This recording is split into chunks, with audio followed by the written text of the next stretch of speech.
1912, on a street in downtown Toronto, workers were assembling the most famous motorcycles in the world. The name on the tank was Indian. The address on the building was Canada. Those machines would go on to win world records, outfit police forces from Winnipeg to Ohio, and cement the reputation of a brand that America would one day call its own. The Canadian factory that helped build that legend has been almost completely erased from the official story.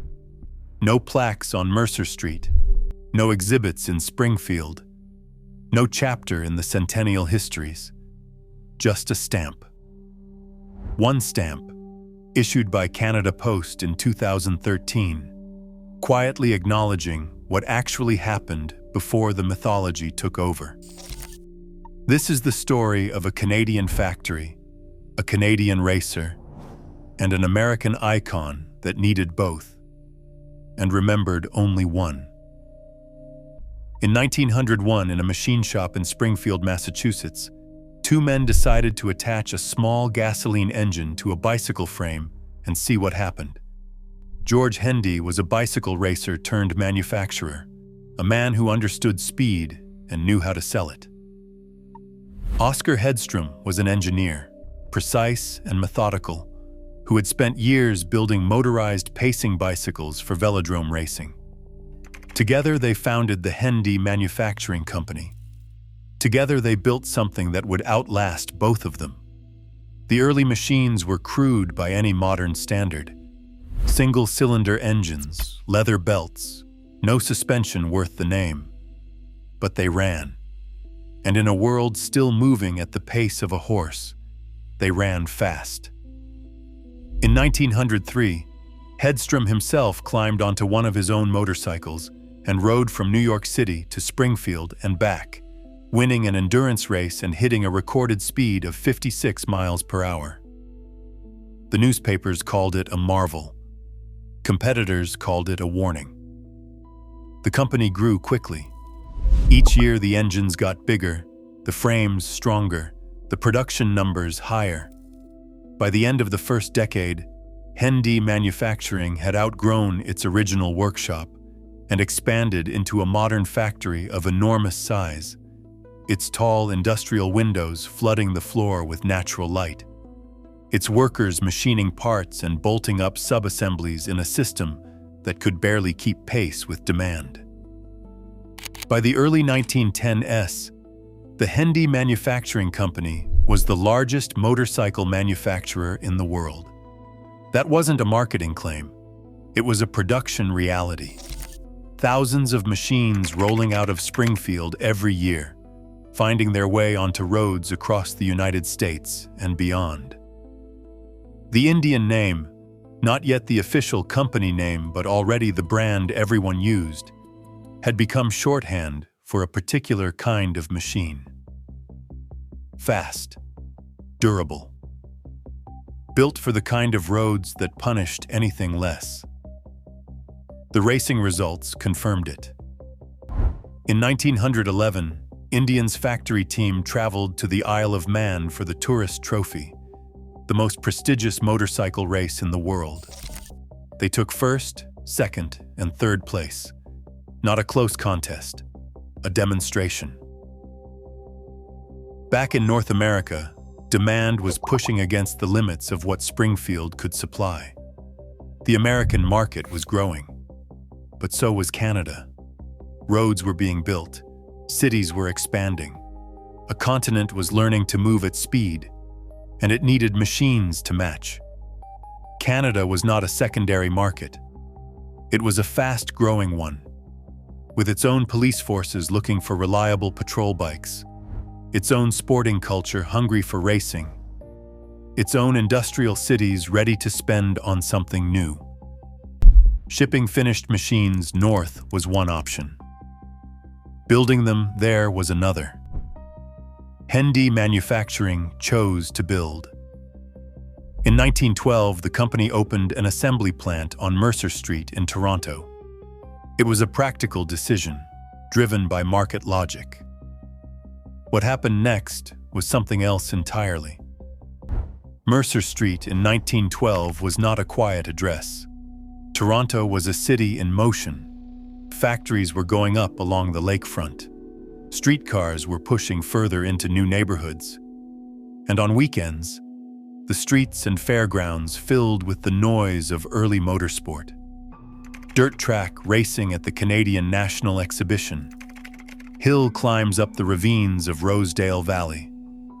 Ice racing on the frozen harbor in winter. Crowds gathering at the edge to watch machines slide and thunder across the surface. Motorcycles were everywhere in that city, and the competition was real. Excelsior out of Chicago, Harley-Davidson from Milwaukee, Ivor Johnson, which also made guns and bicycles and somehow found time for motorcycles too. Smaller British and European marques that arrived by boat and found buyers among the city's more adventurous riders. But Indian carried a different kind of weight. The racing results from Springfield had crossed the border long before the factory did. The name meant something. It meant fast. It meant serious. When Hendee Manufacturing opened its Mercer Street plant, it was not setting up a showroom. It was setting up a factory. Canadian workers on a Canadian floor, assembling machines from components that arrived from Springfield and were built up into finished motorcycles for the Canadian market. The operation was modest by the standards of what Indian was running in Massachusetts, but it was real. Production, assembly, output. The timing was precise. Motorcycle ownership in Canada was shifting from novelty to necessity. Early adopters had proven the machines could handle the roads. Now a second wave of buyers was arriving. Practical men who wanted reliable transport and were willing to pay for a name they trusted. Police forces were beginning to think seriously about motorized patrol. The post office was watching. Government agencies were asking questions about procurement. The Mercer Street plant sat inside all of that demand, positioned to supply a market that was just beginning to understand what it wanted. Toronto itself was the right city for it, a place that already had industrial muscle, a workforce that knew how to use its hands, and a sporting culture that would put the machines in front of crowds and prove what they could do. The CNE alone drew hundreds of thousands of visitors every year. A fast motorcycle at the exhibition grounds was advertising that no newspaper could match, and the city responded. Indian motorcycles began appearing on Toronto streets in numbers. Dealers moved them quickly. Word spread the way it always does when a machine does what it promises. Other marques competed. Some competed well, but none of them had what Indian was about to have. They had the factory. They had the reputation. They had the racing results from Springfield and the Isle of Man. What they needed now was someone to take all of that and make it personal. Someone the crowds would come back to see. Someone the newspapers would name. Joseph Emile Baribeau was born in 1889 in Kenora, Ontario, a small town on the edge of Lake of the Woods, close enough to the Manitoba border that it felt like the middle of the country. He did not grow up around motorcycles. He grew up around engines. By the age of 14, he was already building and operating motor launches on the lake, running boats for hire, learning the particular logic of machines that had to work, or you were stranded in open water. One of his passengers was the Duke of Connaught, Queen Victoria's son, who would go on to become Canada's 10th Governor-General. Baribeau drove him around the lake without incident. The Duke survived. So did the engine. In 1910, at 21, Baribeau moved to Winnipeg and found a dirt track. The Kirkfield track at St. Charles was a 5-mile circuit on the west side of the city. Baribeau climbed onto a V-twin Indian and started winning. not occasionally, consistently.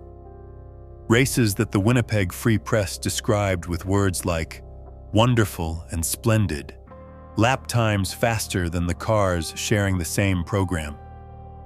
In September 1911, he set a lap record at Kirkfield, 1 mile in 56 seconds. A month later, on October 14th, he went further. He became the first rider in history to average 60 miles per hour over 100 miles on a flat track, a world record, set in Winnipeg, on an Indian. Hendee Manufacturing noticed immediately. They offered him a position. He left Winnipeg in December 1911, donated a silver cup to the local motorcycle club for a 50-mile championship race, and headed to Springfield. When the Mercer Street plant opened in 1912, Baribeau transferred to Toronto. He became Indian's professional factory racer, competing across North America on machines built or assembled in Canada. The results were immediate, and they were emphatic. He won in Toronto. He won in Winnipeg. He won in Detroit, Columbus, and Toledo. Newspaper editors ran out of neutral language and started reaching for something stronger. They called him Daredevil Baribeau, Terror on Wheels, the new speed god. The name Wild Joe was not invented by a publicist. The newspapers gave it to him because it fit. In Toronto, he raced an airplane at CNE Stadium and won. The crowds that came to watch him were not coming to see a motorcycle race. They were coming to see a spectacle, and Baribeau understood that distinction. He was a born promoter riding a machine that needed no promotion, and together they were something the grandstands could not ignore. In 1914, he returned to Winnipeg for the Dominion Motorcycle Championship, sponsored by Indian, and won the 10-mile professional rolling start championship. The city of Winnipeg declared a public holiday for the event. He retired from racing in 1915 and opened an auto repair shop. A century later, the Canadian Motorcycle Hall of Fame places him alongside Cannonball Baker and Jake DeRosier. Most people have never heard his name. Baribeau's victories did not stay on the track. Every race he won was a demonstration. Every world record was a product test conducted in public, in front of crowds, reported in newspapers that reached the desks of men who had purchasing decisions to make. Police commissioners, military procurement officers, government administrators looking at a continent that was starting to move faster than a horse could follow. Police forces across North America were facing a practical problem. Their cities were growing. Their jurisdictions were expanding. Criminals were using automobiles. A constable on foot, or even on horseback, was no longer enough. They needed machines that could pursue, respond, and cover ground quickly on roads that were still rough in most places and unpaved in many. The Indian had already proven itself on those roads, not in a laboratory or a manufacturer's brochure, but on dirt tracks in Winnipeg and Toronto and Ohio, under race conditions, pushed to the limit by a man whose entire job was to find out where the limit was. That was worth more than any sales catalog. Canadian police departments began placing orders. The logic was straightforward. If the machine could win a world record at 60 miles per hour over 100 miles of flat track, it could handle a pursuit on a city street. If it could outlast every competitor in a provincial championship, it could survive a patrol shift. The Indian was not sold to police forces on promises. It was sold on results that everyone had already seen. American departments followed. The reputation that had been built partly in Canada, on Canadian tracks, by a Canadian rider, crossed back over the border and fed procurement decisions from the Midwest to the Eastern Seaboard. Then the war came. In 1914, Europe collapsed into conflict, and within months it was clear that this war would consume machines on a scale no previous conflict had imagined. Motorcycles were essential. Dispatch riders carried orders between commanders when telephone lines were cut. Reconnaissance units needed fast, light transport that could move across terrain that stopped heavier vehicles. Armies on both sides began sourcing motorcycles in enormous quantities. Indian was ready. The Springfield factory had been gearing up for military contracts, and the Canadian operation fed into a supply chain that was now running at full capacity for a continent mobilizing for war.